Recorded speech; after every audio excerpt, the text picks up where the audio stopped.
Let's talk about buyer behavior. Who's the buyer? You and me. It's about our behavior. What makes us buy what we buy? How do we make buying decisions? This chapter is all about that because after a marketer decides who they're going to target, what product they're going to put out there, the positioning that they're going to capture in the marketplace, we still need to understand how people buy products like ours. Are our products impulse buys? Do they take lots of decision making to purchase the product? Does somebody else have to be involved in the decision making process? For example, how you buy a car is different from how you buy a piece of gum at a store. So buyer behavior is all about how we, the buyer, make a decision. This is sort of the psychology of marketing in terms of the buyer's perspective. So let's dive in. The objectives here are understanding the overall buying behavior process, knowing how companies can use the buyer behavior process to help market to consumers, and then recognizing the variations that could occur in the buyer behavior process. All right, so let's talk about this really briefly, high level. As buyers, we always go through this 5-stage process before we buy anything. Now, I said always, but I shouldn't have, because when the decision that we're trying to make is a quick one that doesn't really require a lot of thinking, a lot of thought, a lot of considerations, we actually naturally, our brain cuts out steps in this process. So we don't always go through each of these steps. Sometimes we leapfrog or jump over some of these. But let's dive into the buyer process most of the time, which is this graph that you see here, this graphic that you see here. So we all start with recognition of some need that we have. There's something that I need. I need a new pair of shoes because the best one that I had for the summer just ripped, right? So there's something that triggers, there's a stimulus that triggers a need. Whether I'm hungry, whether I ripped my shoe, whether my kid is old enough to go to college, now I need to start looking at schools and options. There's something that triggers a need. I recognize I have a need. Then I start to information seek. What are my options? I look at all the options I have and I evaluate alternatives. So I really look at the different options and I say, well, this one is better than this one because of that. What else makes this one better? So I really weigh those options to try to figure out which of those I'm going to choose. That's the middle one right here. And then after that, we move into the purchase stage where we actually make a purchase. So we choose one and go with it. And then we react to our choice. We either had a positive experience or we had a negative experience. And based on that, we either buy again next time we have a need or we don't. Also based on that, we either tell other people about it, we recommend the product or the service, or we don't. This is pretty simple, isn't it? This is what you do all day long, but you probably didn't really put it in this framework. There is a framework for how you think, and here it is. All right, so let's move on to the next step here. The buyer behavior process. Why do we care about it as marketers? It helps us understand what a customer goes through during a purchase.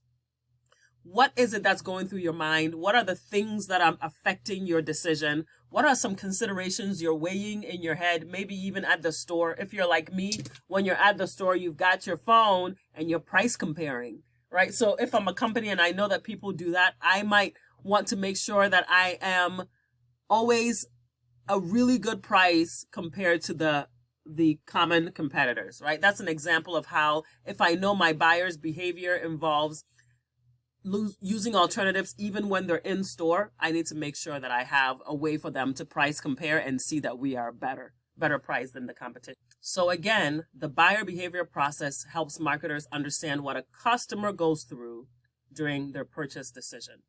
All right, so that's the general idea, and there's a lot more to it that you'll find as you do your reading. Let's jump into the variations in the process. As I said, that the decision-making process does change based on low involvement purchases, high involvement purchases, services, and businesses. All right, so when it comes to low involvement purchases, these are things that don't cost too much or where the decision isn't really risky if I make a decision mistake. So like buying a stick of gum or something really minor that doesn't cost a lot of money.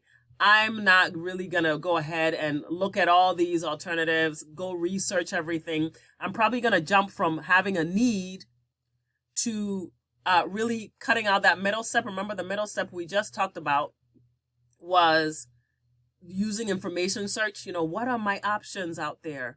What is the information that could really influence my decision? How do I make sure that I'm going to make the right choice? Is my need really going to be fulfilled by X or Z? You're really cutting out that middle piece and just kind of going to the decision, picking one of the pieces of gum that's available to you. I have a taste for something in my, I have a taste for a piece of gum. I'm just going to pick the one that I like. Well, that's a good price, and just go. Then make a purchase and then decide whether I like it or don't like it. So they're simple and they're made more frequently. Think about all the things that you buy without thinking about it. These are called low involvement purchases. All right. So how do marketers market to customers when they're buying a low involvement purchase? Marketers need to make sure that the items are always available and in stock where the customer would be shopping. And marketers also have to keep in mind that sometimes promotions like coupons and ads will help that person recognize that they have a need for that. You ever been watching something on TV and you see a Pepsi commercial, a Coke commercial, some sort of low involvement purchase item that, you buy on the whim sometimes. Even a piece of gum might be in a commercial that you're watching and you're like, oh, I could use a piece of gum. Maybe next time I'm at the store, I'm going to pick up a pack of that, right? So marketers do a good job of knowing that even for those low involvement purchases, that sometimes people need those triggers to recognize that they have a need for that, even if that need is just a want, that you want to get in front of people and say, hey, you might want to stock up again, right? So marketers have to make sure. Remember, we talked about how marketing is involved with the place, one of the 7 Ps, right? So place is all about where you sell the thing. So marketers have to work very closely with their counterparts on the packaging side and on the stocking side to make sure that the product's always in stock. It's not good enough to just have the product available. You got to, as a marketing team, be working with the people that are merchandising the product to make sure that it's always available at the retailers that you have relationships with. Marketers have big jobs, I'm telling you. High involvement purchases, on the other hand, these have greater consequences to the customer. Think about the last time you made a major purchase, purchasing a home, a vehicle of any type, maybe even a college education, right? These are really high involvement purchases and you don't take them lightly, and neither do marketers. So here it's marketers' job to make sure that they give you all the additional information you need to make a sound decision, and assurances and warranties or money back guarantees can be really helpful with these. All right. Let's briefly talk about services. When you're selling a service, everything we've talked about so far is selling products. If you're a marketer selling a service, it's a whole different ball game, because at the end of the day, you don't have a way for somebody to really try that product or evaluate that product before they buy it. Even with a product, you might sample a product. You could test drive a car, for example. But with a service, guess what? You can't try out that haircut. You got to get the haircut to know that it was a good haircut or a bad haircut.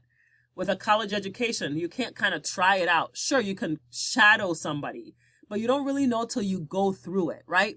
With services, they're intangible. And so they make that really feel like a riskier decision. Any service that you get feels riskier than buying a product, right?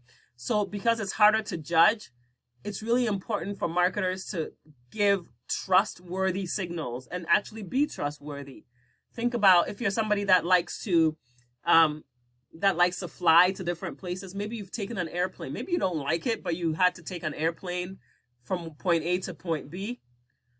Think about how much trust you had to have in the airline before you got on that plane. If you're someone who likes to try risky things like sky jumping or skydiving or going on roller coasters, did you trust the event promoters? Did you trust where you were, the person you were with, the environment, right? Just the whole atmosphere. Did it give you a sense of trust, or did you go on there regardless? You might be a little riskier than me if you did.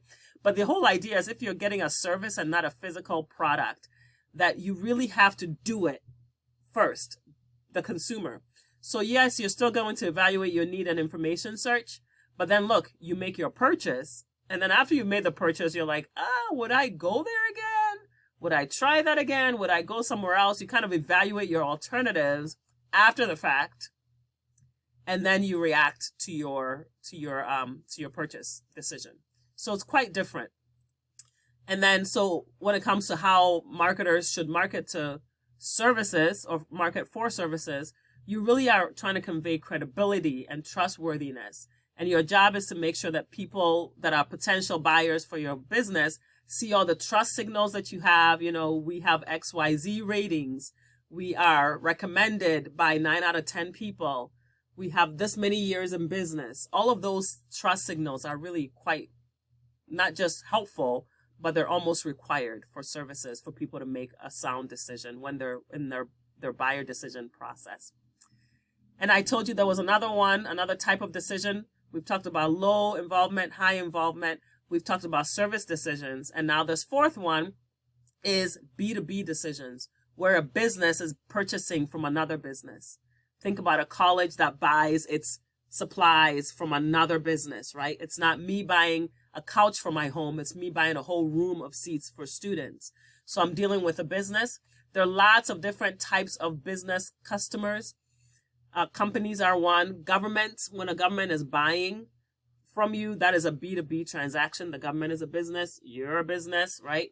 Academic institutions, organizations, associations, and distributors are all types of business customers that can purchase from each other or from you. And so how do marketers account for the buyer decision process when it's a B2B thing? The point of it is that when it comes to business decisions, it's a collective group of people that usually are making the decision and not one individual. So it's all about the relationship, building a relationship with that person, with that department, with a group of people, and also supporting them ongoing. So if somebody buys a set of chairs for a computer lab on campus, that person, that company, is not just that person, it's that company that made the purchase. You need to make sure that you are servicing those chairs over the years, that they don't break down right away, that you have an ongoing, some sort of relationship with them that maintains that longevity, because it's a whole business and it's a lot of money, and you lose one person within that business, you've lost the whole account.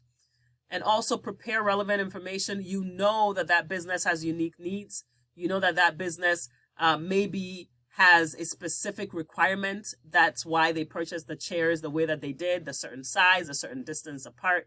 So you want to give them the specs, the specification sheets that really help them to maintain the product and understand that it really, how it should be used, how it should be maintained, if they need to take care of it themselves. All right, so there's a lot to the buyer journey. There's a lot to read about this. I wanted to just give you an overview of what it is that you're going to be encountering. And let's do a quick review that marketers can manage each stage of the buyer journey in unique ways. I say buyer journey, that's another way to say buyer behavior process. That marketers really need to understand all those 5 stages, how marketing can play a role at each stage. How does marketing help with the post-purchase stage? How can we make sure that we're reaching back out to customers and saying, hey, how did you like our service? Hey, what did you think of our product? Marketers are involved at the reaction stage. They're also involved at the beginning, in the middle, and everywhere in between. A marketer has to work with customer service, sales, and everybody from end to end to really collect that feedback and know how to improve the product, the price, the place, the promotion, the people, the process, and the physical evidence. All 7 things can be improved if you collect that feedback throughout the whole buyer process, and marketers do that.